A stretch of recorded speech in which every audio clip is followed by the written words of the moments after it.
जय हिंद मित्रों, मैं रमेश काला जीके विद काला पर आपका स्वागत करता हूं। दोस्तों, कक्षा 12 पॉलिटिकल साइंस राजनीतिक विज्ञान का चैप्टर नंबर 2 शक्ति, सत्ता और वैधता एक ही वीडियो में इन तीनों को पढ़ेंगे। इसे लास्ट तक जरूर देखें क्योंकि बोर्ड एग्जाम में यहीं से क्वेश्चन पूछा जाएगा और बहुत ही अच्छी तरीके से एक एक फैक्ट आपको रटाया जाएगा, समझाया जाएगा। दोस्तों, वेरी मोस्ट इम्पोर्टेंट नोट्स हैं, इसे लास्ट तक आपको देखना ही होगा।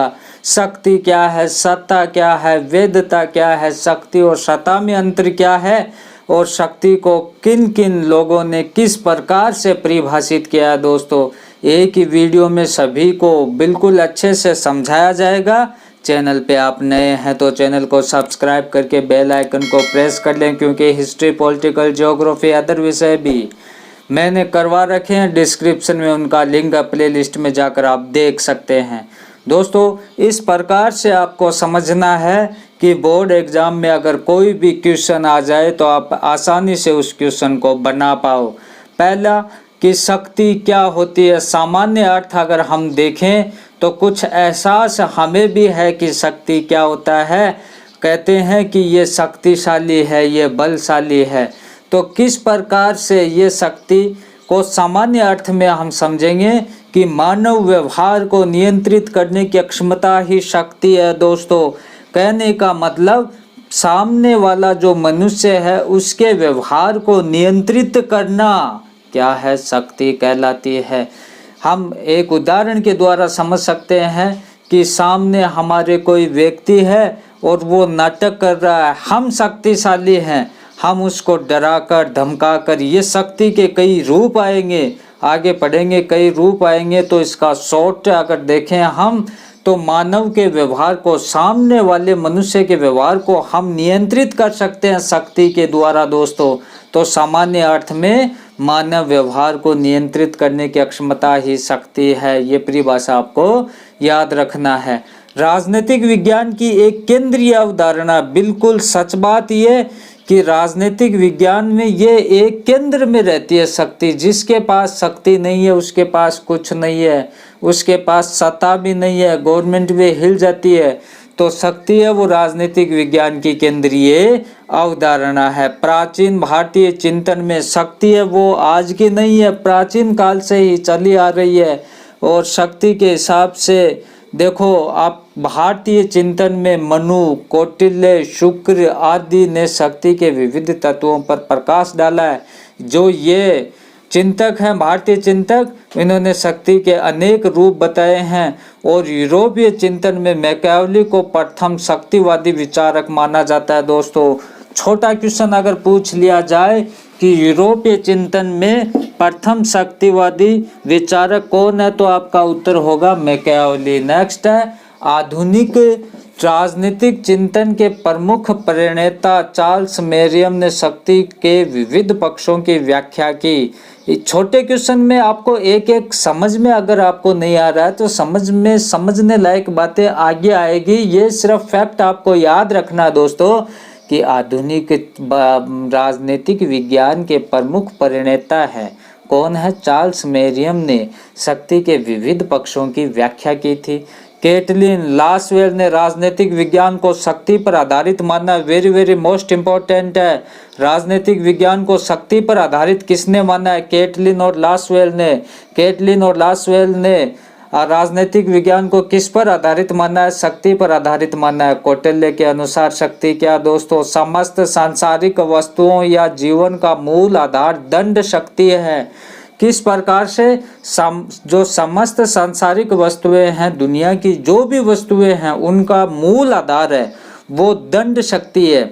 अगर दंड नहीं मिले तो क्या है कि दुनिया अस्त व्यस्त हो जाती है, शक्ति का सही प्रयोग नहीं होता है। जैसे कि हम कहते हैं कि आँख के बदले आँख, कान के बदले कान, इस प्रकार से ये जो दंड दिया जाता है ये सांसारिक वस्तुओं में संतुलन स्थापित करता है। दोस्तों, तो कौटिल्य के अनुसार शक्ति क्या, समस्त सांसारिक वस्तु या जीवन का मूल आधार दंड शक्ति है। लॉर्ड एक्टन शक्ति के बारे में क्या कहता है कि शक्ति भ्रष्ट करती है और पूर्ण शक्ति पूर्ण रूप से भ्रष्ट करती है। बिल्कुल करेक्ट बात है, ये आपको भी पता है कि जिसके पास पावर है, सत्ता है, वो व्यक्ति भ्रष्ट हो जाता है और वो एक दूसरे की बिल्कुल भी नहीं सुनता है। और जिसके पास पूर्ण शक्ति होती है वो पूर्ण रूप से भ्रष्ट हो जाता है। उसको पता है कि हमारे पास पावर है, हमें कोई कहने सुनने वाला तो है नहीं, तो वो भ्रष्ट हो जाता है, भ्रष्टाचार उसमें व्याप्त हो जाता है।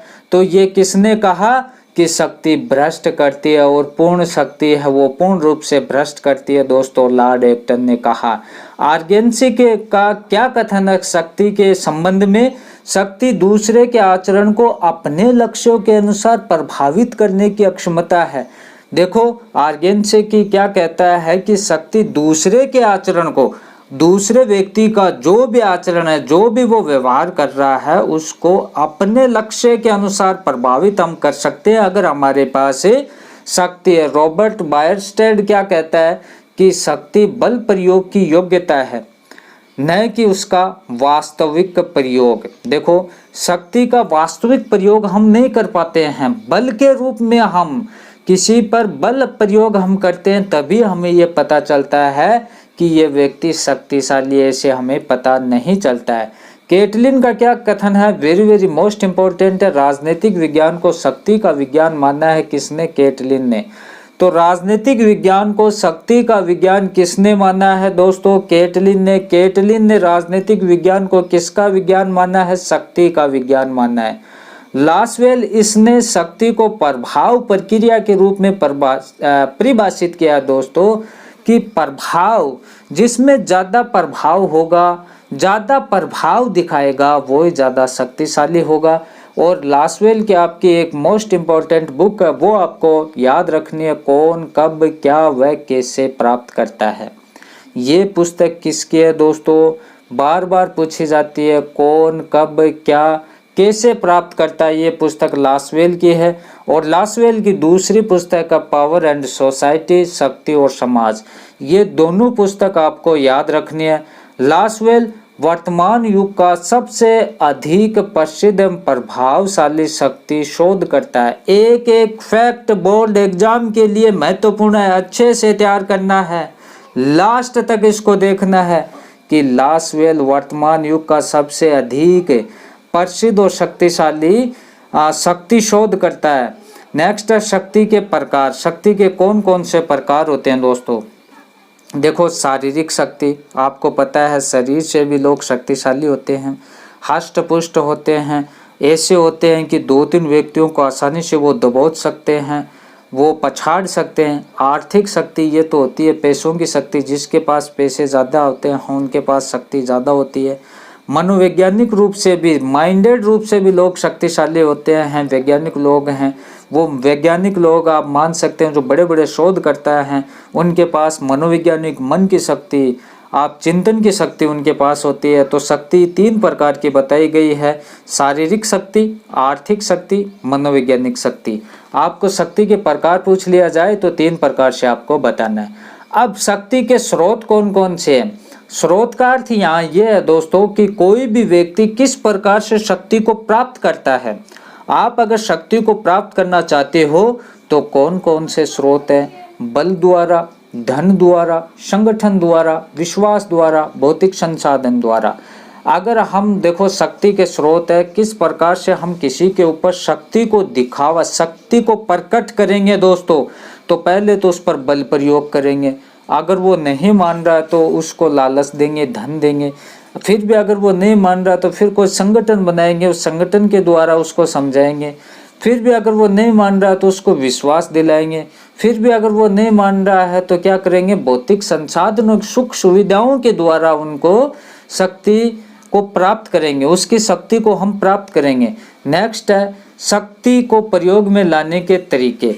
अब शक्ति को प्रयोग में हम किस प्रकार से लाएंगे? हमने स्रोत तो देख लिए कि दूसरे की शक्ति को किस प्रकार से हम यूज में लें, दूसरे की शक्ति को हम किस प्रकार से यूज में लें। और अब जो प्रश्न हमारा बन रहा है कि शक्ति को प्रयोग में लाने के तरीके, हम शक्ति को, अपनी शक्ति को दूसरे के ऊपर किस प्रकार से आजमाएं, कौन कौन से तरीके हैं, पहले उसको हम समझाएंगे, फिर उसको हम लालच देंगे, फिर भी अगर नहीं मान रहा है तो उसको दंडित करेंगे, और फिर भी अगर नहीं मान रहा है तो उस पर हम ज़्यादा से ज़्यादा बल प्रयोग करेंगे। इसीलिए तो कहते हैं क्या कि साम दाम दंड भेद कैसे भी करके हमें ये वस्तु चाहिए। कहने का मतलब शक्ति के प्रयोग में लाने के तरीके दोस्तों कौन कौन से हैं? साम दाम दंड भेद, मतलब पहले समझाएंगे, फिर उसको लालच देंगे, फिर उसको दंडित करेंगे, फिर उस पर बल प्रयोग करेंगे। शक्ति का बल और प्रभाव से भेद, यहाँ ये अंतर आपको याद रखना है कि शक्ति का एक तो बल और एक प्रभाव से ये किस प्रकार से अलग है, माइनर से अंतर आएगा। थोड़ा सा इसमें समझने की बात है कि सामान्यतः शक्ति और बल को एक ही माना जाता है, ज़्यादातर बल और शक्ति को एक ही मानते हैं, लेकिन वास्तव में दोनों राजनीतिक विज्ञान की भिन्न भिन्न अवधारणा है। याद रखना, राजनीतिक विज्ञान में शक्ति और बल दोनों अलग अलग हैं दोस्तों।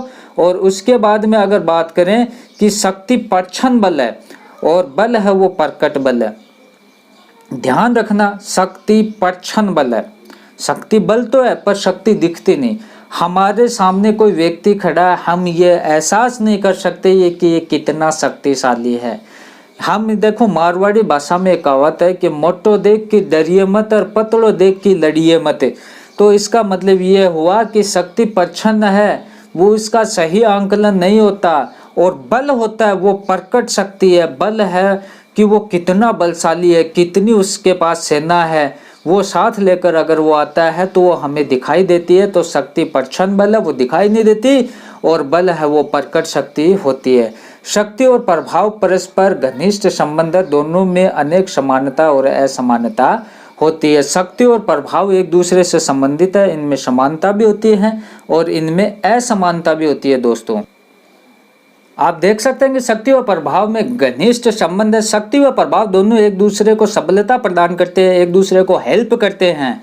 प्रभाव शक्ति उत्पन्न करता है, शक्ति प्रभाव को उत्पन्न करती है।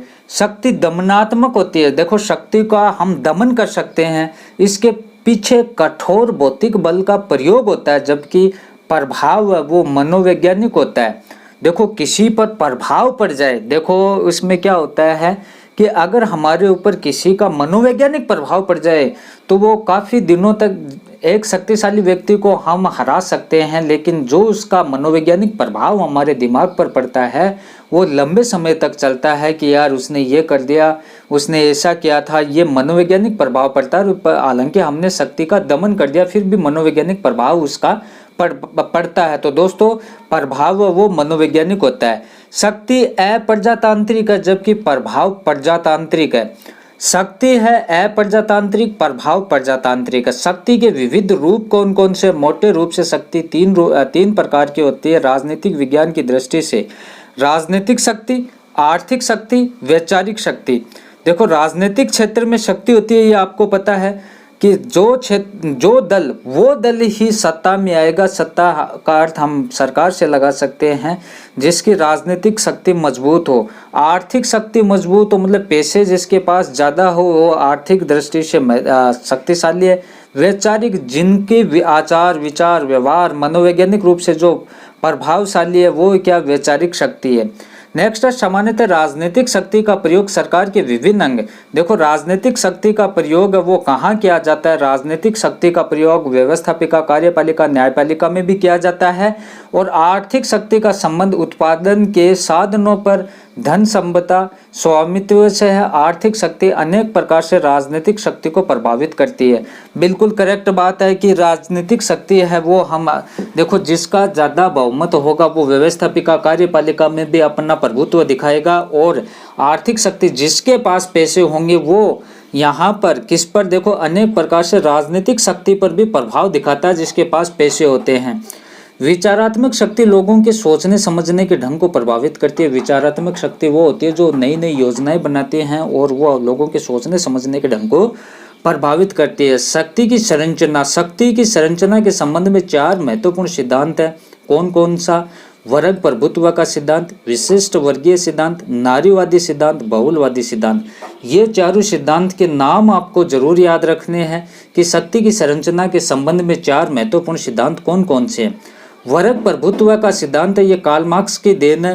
कार्ल मार्क्स ने वो आपने सुना होगा कि सर्वहारा वर्ग और पूंजीवादी वर्ग ऐसे वर्ग दिए थे कि वर्ग प्रभुत्व का सिद्धांत मार्क्सवाद की देन है, जिसकी मूल मान्यता है कि आर्थिक आधार पर समाज दो विरोधी यथा बुर्जुआ वर्ग और सर्वहारा वर्ग में विभक्त हो गया। एक तो हो गया कमजोर वर्ग और एक हो गया पूंजीपति वर्ग। कमजोर वर्ग और ज्यादा वो गरीब होता चला गया और पूंजीपति वर्ग और ज्यादा अमीर होता चला गया। ये कार्ल मार्क्स ने कहा था।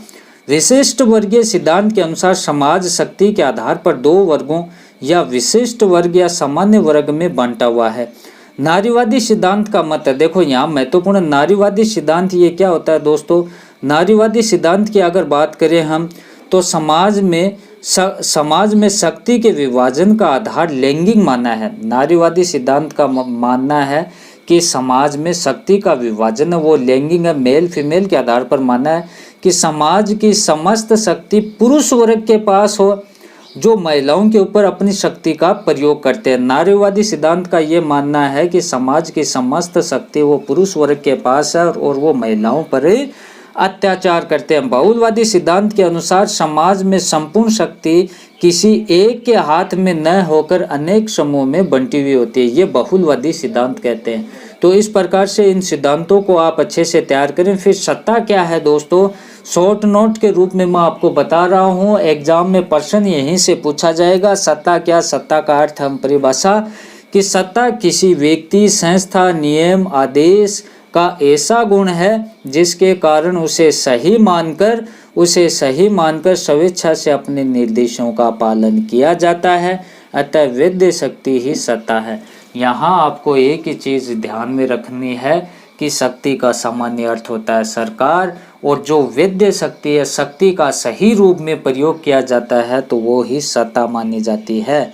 सत्ता, अथॉरिटी, ये शब्द लैटिन भाषा के एक्यूरिस से बना है जिसका शाब्दिक अर्थ है विस्तृत होना। देखो सत्ता कौन सी भाषा का शब्द है, लैटिन भाषा के कौन से शब्द से बना है, एक्यूरिस शब्द से बना है जिसका शाब्दिक अर्थ क्या है, विस्तृत होना। सत्ता का साधारण अर्थ है आदेश देने, उसका पालन करवाने की शक्ति सत्ता है, मतलब गवर्नमेंट को ही हम सत्ता मान सकते हैं। सत्ता का साधारण अर्थ दोस्तों क्या है, आदेश देने और उसका पालन करवाने की शक्ति सत्ता है। सत्ता किसी व्यक्ति, संस्था, नियम व आदेश का ऐसा गुण है जिसके कारण उसे सही मानकर स्वेच्छा से उसके निर्देशों का पालन किया जाता है। हेनरी फ्योल सत्ता के बारे में क्या कहता है कि सत्ता आदेश देने का अधिकार है और आदेश पालन करवाने की शक्ति है। ये परिभाषा मोस्ट इम्पोर्टेंट है सत्ता की, इसे आपको रटना ही होगा। हेनरी फ्योल क्या मानता है सत्ता के संबंध में कि सत्ता आदेश देने का अधिकार है और आदेश का पालन करवाने की शक्ति है। सत्ता पालन के आधार कौन कौन से हैं? देखो, सत्ता पालन के आधार हैं। सत्ता का हम पालन किस प्रकार से करवाएंगे, पहले उसको विश्वास दिलाएंगे कि ये अच्छी चीज़ है। फिर एक रूपता कि उसमें दो ही बातें नहीं होंगी, एक ही बातें होंगी। लोकहित, सभी के हितों की वो उसमें बातें होंगी। और दबाव समूह के द्वारा अगर कोई नहीं मान रहा तो उसको थोड़ा बहुत समझा बुझाकर उस पर दबाव भी बनाकर हम सत्ता का पालन करवाएंगे, कुछ कानून लागू करेंगे जिससे वो सत्ता का पालन करें। सत्ता के रूप की अगर बात करें, सत्ता के कौन कौन से रूप हैं? प्रसिद्ध समाज वैज्ञानिक मैक्स वेबर ने सत्ता के 3 रूप बताए, परंपरागत सत्ता, करिश्माई सत्ता, कानूनी या तर्कपूर्ण सत्ता। परंपरागत सत्ता जो परंपरा से चली आ रही है, हमेशा से चली आ रही है। करिश्माई सत्ता जो अचानक कोई करिश्मा हो जाता है, अचानक कोई निर्णय लेना पड़ता है। और कानूनी या तर्कपूर्ण सत्ता जो कानून के दायरे में रहकर कानूनी रूप से जो सत्ता स्थापित की जाती है वो कानूनी या तर्क संगत सत्ता मानी जाती है। तो यहाँ हमारा प्रश्न यही है कि सत्ता के मैक्स वेबर ने कितने रूप बताए? 3 रूप बताए। कौन कौन से? परंपरागत सत्ता, करिश्माई सत्ता, कानूनी या तर्क संगत सत्ता। सत्ता को देश के संवैधानिक कानूनों एवं वहाँ की सांस्कृतिक मूल्यों, परंपराओं व नैतिक अवधारणाओं आदि के सापेक्ष रहकर ही कार्य करना पड़ता है। यहाँ ये बताया गया है कि सत्ता को देश के संविधान के अनुसार, कानून के अनुसार, वहाँ की संस्कृति के अनुसार, वहाँ की नैतिक अवधारणा के अनुसार उनके बीच रहकर ही उनका कार्य करना पड़ता है, तभी सत्ता का पालन किया जाता है। अब प्रश्न है महत्वपूर्ण शक्ति और सत्ता में अंतर क्या है, ये प्रश्न पूछ लिया जाता है कि शक्ति और सत्ता में अंतर क्या है। एक तरफ शक्ति, दूसरी तरफ सत्ता। शक्ति संस्थागत असंस्थागत हो सकती है, सत्ता हमेशा संस्थागत होती है। देखो शक्ति है वो किसी संस्था से भी जुड़ी हो सकती है, किसी असंस्थागत से भी जुड़ी होती है, जिसकी कोई संस्था नहीं होती है, अकेला व्यक्ति भी वो शक्ति प्रदर्शन कर सकता है। लेकिन सत्ता का हमेशा एक कानून के दायरे में रहकर सिस्टमेटिक ढंग से और संस्थागत रूप से सत्ता होती है। शक्ति बल दमन पर आधारित होती है, सत्ता सहमति पर आधारित होती है। शक्ति का प्रयोग हम किसी के बल का दमन करने के लिए, अगर कोई व्यक्ति ज़्यादा नाटक कर रहा है तो उसको हम तोड़ने मरोड़ने के लिए, उसको दबाने के लिए शक्ति का प्रयोग कर सकते हैं। लेकिन सत्ता को हम जबरदस्ती लागू नहीं कर सकते, वो तो क्या है कानून के दायरे में रहकर सहमति पर ही लागू होती है। शक्ति औपचारिक और अनौपचारिक दोनों हो सकती है, और सत्ता हमेशा औपचारिक होती है। दोस्तों ये मूल अंतर थे, इनमें आपको ये अंतर रखने हैं। मैक्स वेबर कहता है कि औचित्यपूर्ण शक्ति ही सत्ता है। मैक्स वेबर का ये कथन है कि औचित्यपूर्ण जो शक्ति होती है वो ही क्या है, सत्ता है दोस्तों।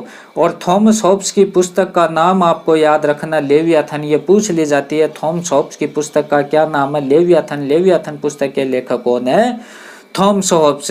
राजनीतिक विज्ञान को शक्ति का विज्ञान जॉर्ज कैटलिन मानता है। राजनीतिक विज्ञान शक्ति का विज्ञान, ये किसने कहा, जॉर्ज कैटलिन ने। नेक्स्ट हमारा है वैधता। ये वैधता क्या होती है, वैधता की अगर बात करें तो वैधता का अर्थ है कि वैधता शासक व शासितों के मध्य विद्यमान सहमति है। वैधता में वो होती है कि जैसे कि एक तो शासक और एक शासित जो लोग होते हैं, राजा या प्रजा, या आप मान सकते हैं कि कोई भी दो व्यक्तियों के बीच में आपसी सहमति होती है, तो वही वैधता मानी जाती है। राजनीतिक विज्ञान की एक अवधारणा के रूप में वैधता का संबंध कानून मात्र से नहीं होता, वरन शासन व शासित के ऐसे मूल्यों पर एवं विश्वास से है जो शासन को न्याय संगत बनाता है। वैधता की हमें विश्वास होना चाहिए कि जो सत्ता है या गवर्नमेंट की जो भी पॉलिसी योजना है वो पब्लिक तक सही लाई गई है, उसमें वैधता बरती गई है, उसमें किसी प्रकार की कोई छल कपट नहीं है, वो ही क्या है, वैधता है। वैधता का अर्थ हम समझेंगे कि ये एक वैज्ञानिक है। वैधता औचित्यपूर्ण का अर्थ है उस सहमति से है जो लोगों द्वारा राजनीतिक व्यवस्था को दी जाती है।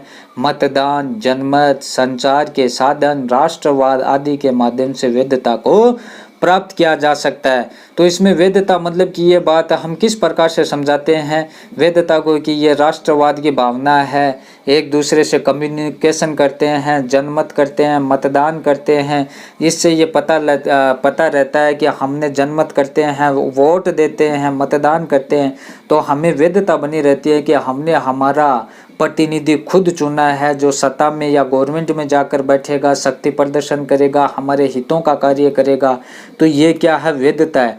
वैधता शक्ति और सत्ता के बीच की कड़ी है। ध्यान रखना, वैधता एक तरफ शक्ति का प्रयोग हो रहा है, दूसरी तरफ सत्ता का प्रयोग हो रहा है, लेकिन वैधता इन दोनों के बीच की कड़ी है। देखो, शक्ति और सत्ता इन दोनों के बीच की कड़ी क्या, वैधता।